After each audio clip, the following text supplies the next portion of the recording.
Welcome back to another episode of Before You Buy, the show where we give you some straight up gameplay and our first impressions of the latest games releasing. Put away your bingo cards because other than right now at this very second, I am not going to use the word cozy in this review. It would be a perfect description for Nintendo, Game Freak, and Koei Tecmo's latest entry in the long-running, highly popular, and extremely lucrative franchise, because other than the usual monster battling and badge collecting, this game embraces the more domestic side of the world of Pokemon. Hi folks, it's Falcon, and today on gameranx, Pokemon Pokopia. So even for this series, it seems like every possible type of spin-off under the sun exists. This is actually pretty interesting. It's less your average Pokemon game, and it's more a cross between Minecraft and Animal Crossing. Actually, this game, it most reminds me of the Dragon Quest Builders series. Structurally and mechanically, it's extremely similar. Like, they're so close to each other, I thought it's kind of a spiritual successor, but it was made by Koei Tecmo, while Builders was made internally by Square Enix.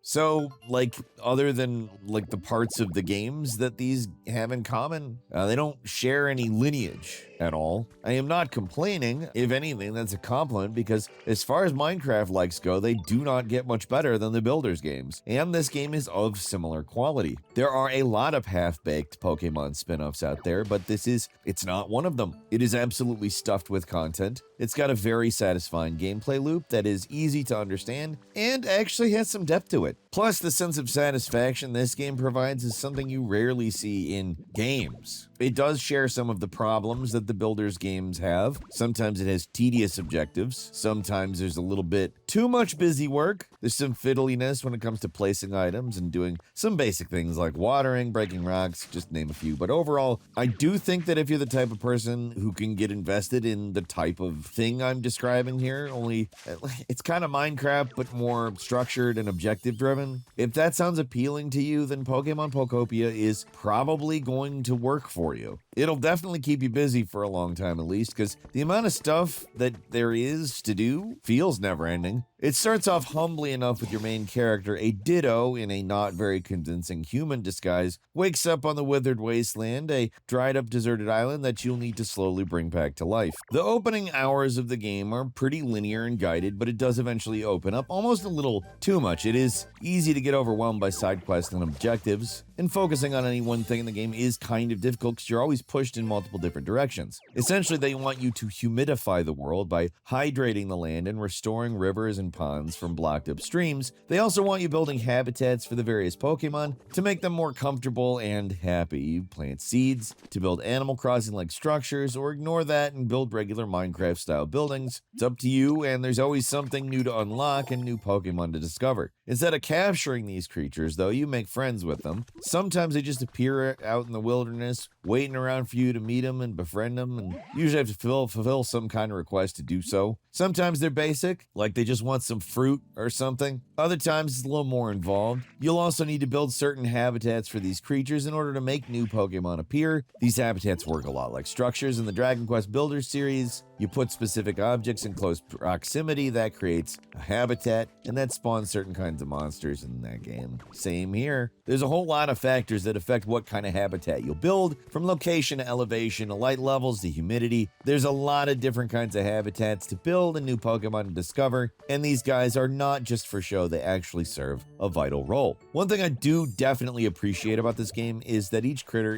it's not just there for show, they're actually given some personality. They have likes, dislikes, you have to address to make them happy. Sometimes they can do helpful things, like Charmanders can set fires, Scythers can cut wood into logs, just name some basic functions. Other Pokemon can teach you valuable techniques. They assist in building and exploration, like Squirtle teaches you the valuable ability to water plants. Hitmonlee teaches you how to break rocks. When you can't do something yourself, you can bring Pokemon along with you to help deal with the problems and construct buildings. Certain pre-made structures can be unlocked, and this is where the game feels more like Animal Crossing than Minecraft, because you can build little houses that can be decorated in the interior, and to actually build them, you need to bring certain Pokemon to the site with lots of resources. resources. Once all the prerequisites are in place, a timer starts. It counts down in real time, and that's how long the building takes. It's possible to leave the game and come back when construction is done, so there's an actual real-world timing element to the game. There's an in-game clock as well, but certain items only respawn in real time, and certain activities can only be performed once a day, like exploring Dream Islands. The Dream Islands are another thing from builders. They're small islands with resources to collect that are sometimes only found on them, like you can't get the resources anywhere else. There's also Pallet Town across the big bridge, which leads to a place specifically designed to be a sandbox where you can build whatever you want without having to worry about objectives or story progression or anything like that. The town is not very big, which is a little disappointing, but the game lets you go here with friends and build together. This, alongside a Cloud Island, are the meat of the multiplayer offerings. Not a ton, but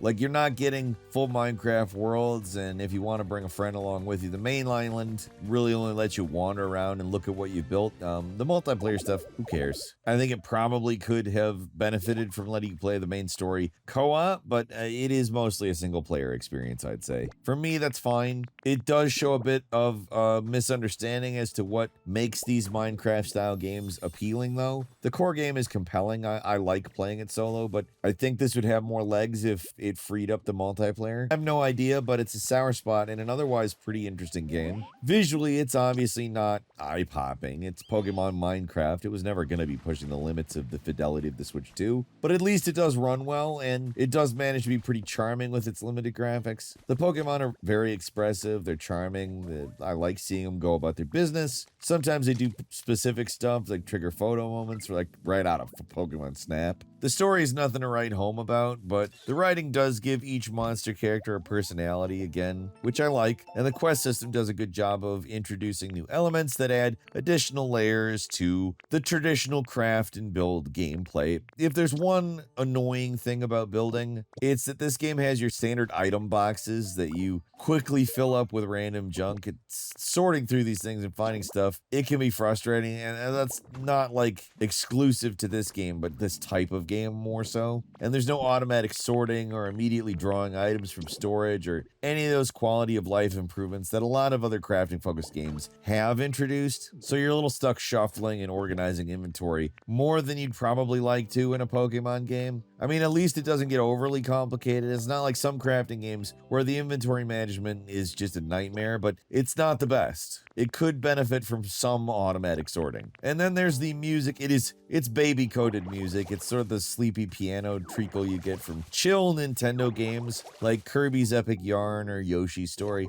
It's low energy that it's so much, to such an extent that it might just be me, but got grating after a while. Mostly it sort of disappears in the background, which is what you generally want in a low stakes game like this, but it really, really is that kind of music, you know? Ultimately, Pokopia is one of the better examples of the strangely uncommon Minecraft-style game. It's well-designed, its various Pokemon are fun to mess around with and uncover. The game is constantly giving you things to mix up, and the process of building up this barren wasteland into a thriving creature kingdom is very satisfying. As an example of this kind of game, it's easily one of the better ones I've played. Again, there's going to be stuff that some people find annoying, but those exact same things are things that other players might find relaxing. There is a simple joy in just sitting around and turning an entire rocky field green. It's slow, not particularly exciting, but it is very satisfying, like Power Wash Simulator style satisfying. I'm not sure I like it more than the Dragon Quest Builders games. Having a little bit of combat does go a long way, but I definitely think this is one of the better Pokemon spin-off games. Hell, it might be better than some of the mainline games of the last 5-6 years. If you know what you're getting into, there's a lot to appreciate with Pokopia. It's not exactly action-packed, but if you've got the Stardew bug and you get a major dopamine hit from transforming rocks and weeds into a functioning farm,